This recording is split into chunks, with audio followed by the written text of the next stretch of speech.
Okay, I am on chapter 8 of The Hawk and the Dove, beginning again. The year had rolled to its close. New Year's Eve was a night of tingling frost, the stars shining sharp and bright in a cloudless sky, the moon riding clear and lovely in the heavens. Huddled in my dressing gown and a woolen shawl, I stood in the garden with Therese and Mother and Daddy, waiting to welcome in the new year. The little ones had gone to bed late and were now tucked up fast asleep, clutching their new Christmas dollies. They were snuggled in under extra blankets, their mattresses pushed close together so they could keep each other warm. I was sleepy too, but would not have missed the magic of this moment for anything. In the morning, we would wake up to windows decorated with frost flowers. All the grass and skeletal bushes in the garden would be stiff with hoarfrost. The end of my nose and the tops of my ears hurt in the biting cold. I breathed out into the midnight air, and in the moonlight, the impressive ghostly cloud looked like a dragon's breath. Far away, but clear and sonorous? I don't think I know that word. Sonorous.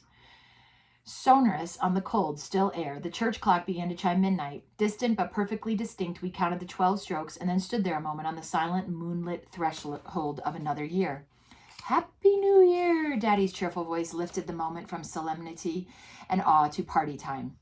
Come indoors, lady. I have some hot mulled wine and some goodies for you.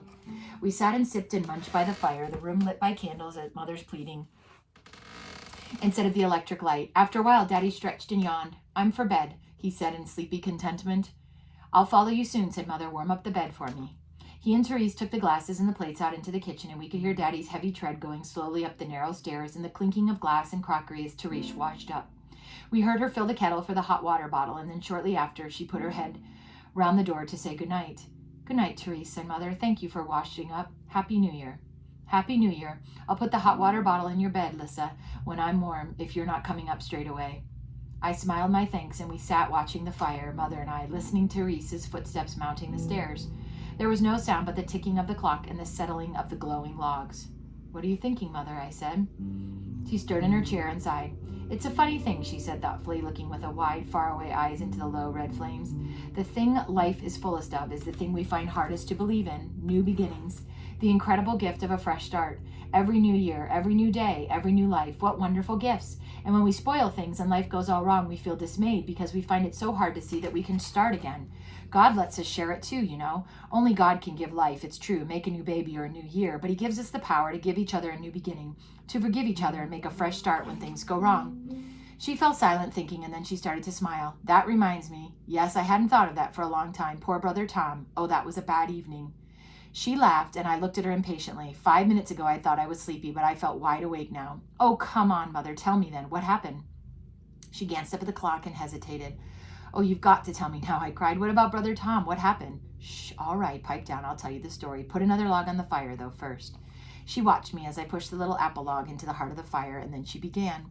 It was the year of our Lord 1316, King Edward on the throne, of year and tranquility and kindly weather. The month of June blazed with sunshine, and the brothers got their hay early. The elder trees were loaded with blossom, promising delicious wines for the year following, and a good crop of berries to soothe coughs and colds in the autumn chills and mists. The summer continued fiercely hot and dry. The water in the well ran low, and the grass withered brown and dusty. But September came with a mellow, lazy warmth, kindly mists in the mornings, and long, slow, dreamy afternoons. Through the hot summer and on into the golden September days, the old brothers whose last days were spent in the peace of the infirmary were brought out to sit and doze among the herbs in the physic garden, and there they sunned themselves, lulled to drowsiness by the hum of the bees and the fragrance of the herbs, caressed by the almost imperceptible breeze. Abbot Peregrine had ruled his flock at St. Aleutian's Abbey for 12 years now, and the brothers loved him for his gentleness, humor, and wisdom, and respected him for the courage and strength that lay beneath. He was in his 57th year now. The remains of his crisp black curls were gray. All traces of youth's softness had gone now from his face, which left it more hawk-like and eager than ever. Age had done nothing, however, to dim his disconcerting gray eyes. They had lost none of their directness and urgent power. Brother Cormac, Brother Theodore, and Brother Thaddeus were all fully fledged, dignified monks now, and Gerard Plumley had become Brother Bernard, which Brother Tom said was a radical improvement. Tom himself was these days employed as the abbot's personal attendant. He helped Peregrine with the impossibilities of shaving and fastening his sandals and his bell, and he cleaned the abbot's house. He also waited at table for Peregrine when visitors came to the abbey to cut his food and serve his guests with food and wine. Father Peregrine's maimed hands could not perform either of these tasks with any reliable outcome, and it was in any case the customary thing in those days for the abbot of a monastery to have at least one or two personal servants. Brother Tom had been fully professed almost 8 years now. He was just approaching his 30th birthday, the end of his 10th year in the community, but he was still not master of his irrepressible nature, and could be as undisciplined as a schoolboy in the company of Brother Francis, whose composed and urbane exterior hid a spirit as mischievous as Tom's own.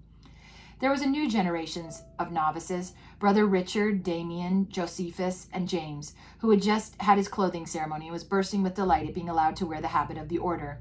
The novitiate was still watched over by Father Matthew's stern and exacting authority, though he was feeling his age now.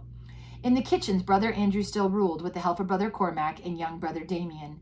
Brother Michael had gone to work with Brother John in the infirmary, where his thoughtfulness and gentleness did excellent service. Although Brother Edward was more than 80 years old now and as light and wrinkled as a withered leaf, he was still officially the infirmarian.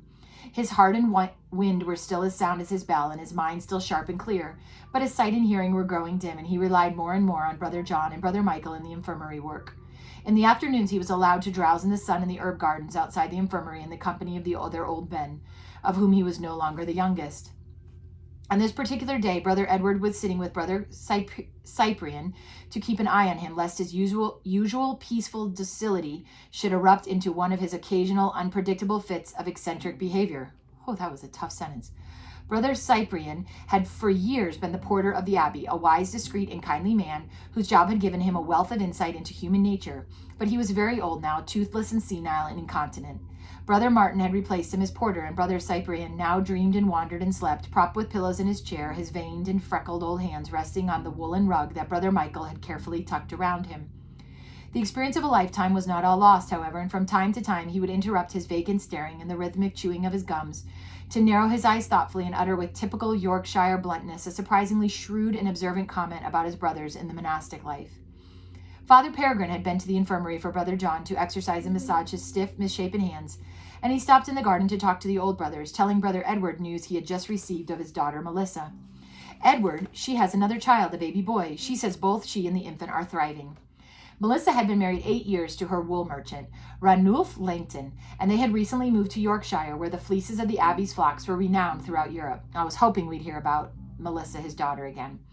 Ranulph's business was prospering. They were comfortably and happily settled, and Melissa had just sent word to Father Peregrine of the birth of her 4th child, a boy, Benedict.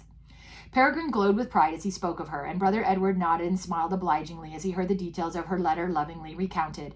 They neither of them noticed Brother Cyprian's unfocused gaze sharpen until he was looking with close attention at Peregrine's face, disfigured and scarred, but somehow beautiful with the joy of his love, as he told Edward his happy news. "I don't know what happened to thee," interrupted Brother Cyprian suddenly, his red-rimmed old eyes looking acutely at Peregrine, taking in his scarred face and hands and the crutch he leaned on. "Knocked all about by the look of thee, eh? But that was an aggravating strutting peacock when they came, eh? Smile. Go on, laugh if thou will, but 'tis true. Thou thought thyself a king on thy throne. Knocked thee off, did they, eh? Well, never mind, lad. Learned thee a bit of sense. I can see that." He blinked the reptilian lids of his hooded old eyes and chuckled to himself. Father Peregrine stood looking at him, startled, amused, and not sure how to respond, but the old man had retreated into his own world, chewing and gazing. Presently he slipped into a doze, and his mouth fell ajar as the toothless jaws slackened. "Father," young Brother James' voice at his elbow claimed Peregrine's attention. "There is a party of folk asking hospitality for the night whom Brother Martin thinks you maybe wish to greet." Father Peregrine turned away from Brother Cyprian, still smiling. "Did he give you a name?" "Yes, Father. He bids me to tell you it is Sir Geoffrey and Lady Agnes of Abbeyshire." A shadow of weariness clouded Father Peregrine's face. The names were those of a wealthy Norman baron and his wife, landowners from just south of Yorkshire. They stayed from time to time at St. Aleutians to break the journey to Scotland, where Lady Agnes's brother-in-law owned some excellent hunting and fishing territory. Sir Geoffrey and his lady were deeply pious, good people, generous benefactors whose gifts were more than helpful to the finances of the abbey. But they were not easy guests. They liked to think of St. Aleutians as home from home, and felt entitled to drop in unannounced at any time, as their gifts of money to the brothers were so frequent and so large. This could be awkward at times, and besides this, their keen consciousness of their own social standing and the rigid formality of their manners imposed a strain even on themselves. Father Peregrine found it exhausting. He sighed as he looked at Brother James. The joy of his letter and his amusement at Brother Cyprian had suddenly evaporated. He felt the first tightenings of his shoulders and neck that would develop inevitably into a thundering headache as the evening drew on. Thanks, brother, he said heavily. Yes, it would be right for me to make them welcome. Have they come with a great many servants? Not so many as last time, father. 6 only. My lady's personal maids, Sir Joffrey's manservants, and 2 grooms. 6, I see. Very well, then. See to it their beasts are stabled and so forth, if that is not already done. My lord and lady will expect their servants to eat in the kitchens of the guest house. Would you arrange that? Thank you, brother. I will come directly to my house to welcome them, and when they are washed and rested. Brother James turned to go, but Father Peregrine called him back. Oh, brother, if you will, when you go into the kitchen, would you ask Brother Cormac to put me aside a bite of bread and cheese or something? Tell him I shall come for it before vespers, because I can eat next to nothing with company like this to dine. Brother James set off on this errand, and Father Peregrine took refuge a little longer in the comfortable gathering of old men in the herb garden, discussing their ailments and reminiscing with Brother Edward.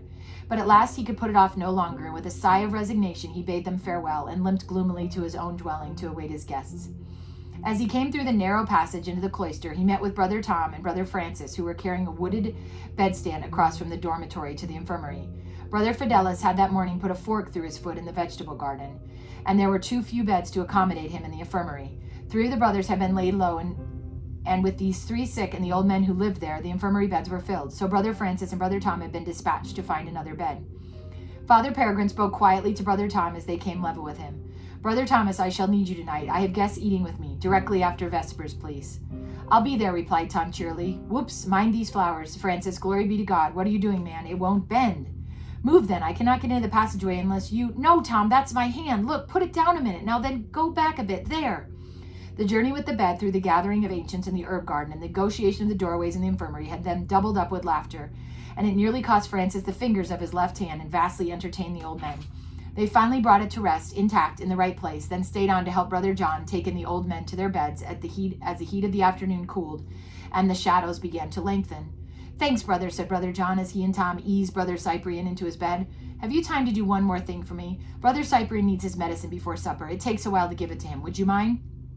He gave Brother Tom the bottle, and Tom bent over Brother Cyprian, coaxing him to take the physic, which eased the pain of his swollen arthritic knees and helped him sleep. The medicine was syrupy in the spoonful. It required concentration to get it into and keep it inside the sunken mouth. Brother Tom was intent on the task and did not see the change in the old man's gaze from vacancy to shrewd observation. Brother Cyprian swallowed convulsively and slowly wiped at his mouth with his shaky, blue-veined old hand. His eyes, bright with interest now, studied Brother Tom. I know thee, the scoundrel, he said. Brother Tom blinked at him in surprise. Aye, I do. I know the spark in thy eyes. I've seen it many times. A womanizer and a thief, I'll wager. Before they came to us, and now too, it wouldn't surprise me, given thee chance. Tom was speechless, and Francis, approaching from across the road, heard the remark and laughed. You're absolutely right, Brother Cyprian. Scoundrel he is. You know us all. It's the wisdom of God in you. Pray for him then, and the Lord Christ make a saint of him yet. But Brother Cyprian was wandering again and did not respond. The vespers bell began to ring, and Tom straightened up, shaking his head. The old reprobate? Reprobate yourself, it's true. He's seen that spark that's in your eye many times. He said so. Women I know nothing of, but light-fingered I can vouch for. He ducked the hand that shot out to cuff his ear and grinned affectionately at his friend. What's more, you'll be late for vespers if we don't make haste, brother. Brother John, are you coming? After vespers, the brothers ate together in the refectory.